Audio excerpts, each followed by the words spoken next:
As we can see from the satellite images, this is the latest location of cyclone Taukte.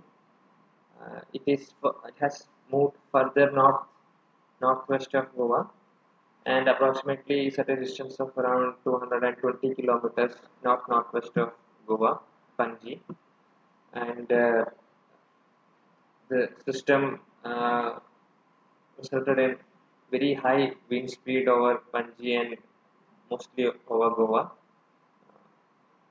IMD office at Panji recorded wind speeds of persistent wind speeds of around 80 to 90 kilometers per hour, gusting even up to 100 kilometers per hour.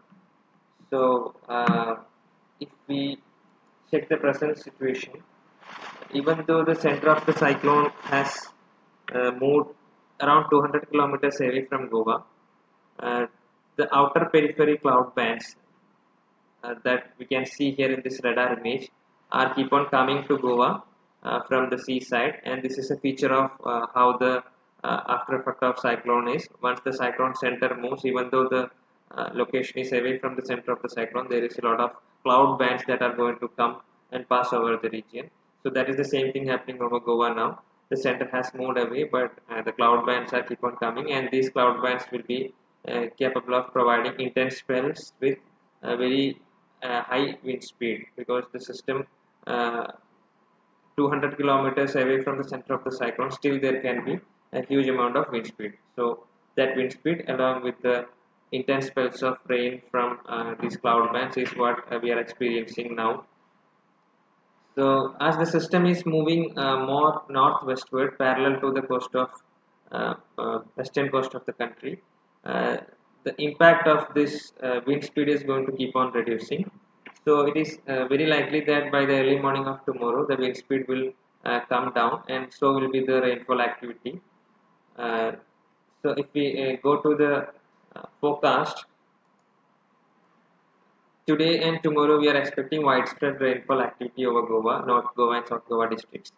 From 18th onwards, the rainfall distribution both will decrease, and fairly widespread rainfall is expected on 18th, and 19th and 20th further activity is going to decrease and scattered rainfall is expected. Now, if we talk about the weather warnings, there is a significant wind speed that is taking place over Goa, like it was mentioned, around 80 to 90 kilometers per hour, gusting to 100 kilometers or slightly more than that is being reported continuously whenever there is this cloud bands coming over Goa, and it was persistently beyond 80 kilometers per hour when the cyclone was passing near to Goa. Now for tomorrow, for day one, that is on 16th of May, there is probability of gale wind speeds 80 to 90 kilometers per hour, gusting to 100 kilometers per hour on 16th. And along with that, the rainfall activity also is very intense. So we are expecting one or two locations to record extremely heavy rainfall, that is rainfall exceeding 20 centimeters in 24 hours. So with these two in the view, there is a good probability that there is a lot of uh, uprooting of trees or landslides, mudslides, or urban flooding, then wave surges, all these things to take place because of this intense wind speed and rainfall activity. So considering all that, red colored weather warning is issued for 16th of May. And from tomorrow onwards, the wind speed and rainfall activity is going to be comparatively lesser than what it was today. But still, uh, one or two places can record uh, very heavy rainfall, that is rainfall exceeding 12 centimeters. So wind speed also will be much lesser than what it is today, but it will be around 50 to 60 kilometers per hour. So there is orange color weather warning for tomorrow, and from day 3 onwards, from 18th of May onwards, there is no weather warning.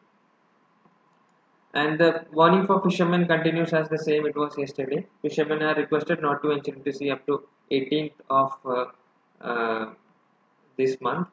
There is squally winds that are expected because the system cyclone is, though it is away from Goa over the sea, the wind speeds are quite high because the system is in the category of very severe cyclonic storm. Sea condition also is going to be uh, rough, very rough to high along South Maharashtra and Goa coast. There are tidal warnings and highway warnings from INCOIS that the waves will be 3.3 to 6.2 kilometers, I mean 6.2 meters high on these 2 days. So with all this, fishermen are requested not to venture into sea up to 18th, and there is port warning because of this cyclone that is over the sea. LC3 local cautionary signal number 3 is issued for all the coast from Dhanu to Marmagaon. Uh, then, if we just see how this cyclone moved near Goa, we can see that it was following the same path, I mean, same direction of movement what IMD had forecasted. It was moving parallel to the coast, away from Goa, and in uh, northwestward direction. In the morning of 16, as IMD had forecasted, uh, from the early morning of 16th to the noon of 16th was the time when the cyclone was at closest distance to Goa, and the closest distance was around 100 kilometers, 90 to 100 kilometers, 98 kilometers being precise. So because of that, there was gale wind speeds of 80 to 90 kilometers per hour, persistent wind speeds of 80 to 90 kilometers per hour over Panji and most parts of the Goa. And also there were rainfalls, significant amount of rainfall reported from 8:30 of today morning up to now. Panji reported 124 mm of rainfall, Marmagaon reported 60 mm of rainfall, then Mapsa reported 15 centimeters of rainfall, Old Goa also reported 14 centimeters of rainfall. Pernem also reported 75 mm of rainfall. So we can say that the system has moved further away from Goa, but it is going to continue its movement in increasing its intensity slightly more in the coming hours. It will move parallel to the western coast again, over the parallel to the Konkan coast, and it will have its landfall over Gujarat state coastal line between Porbandar and Bhavnagar. So even in short, even though the system center is away from Goa, its wind and rainfall impact is going to be there over Goa for coming 2 more days. It is requested that uh, public please go through the detailed bulletin that IMD Goa has published regarding the possible impacts of this high wind speed and rainfall over Goa today and tomorrow. And please be taking the precautions because the continuous rainfall activity and wind speed can cause, like it was mentioned yesterday, it can cause widespread uprooting of trees, and in vulnerable areas, it can cause localized mudslides and landslides. And coastal lines also may experience wave surges. So please be regularly updated, and the information is readily available on IMD's website and also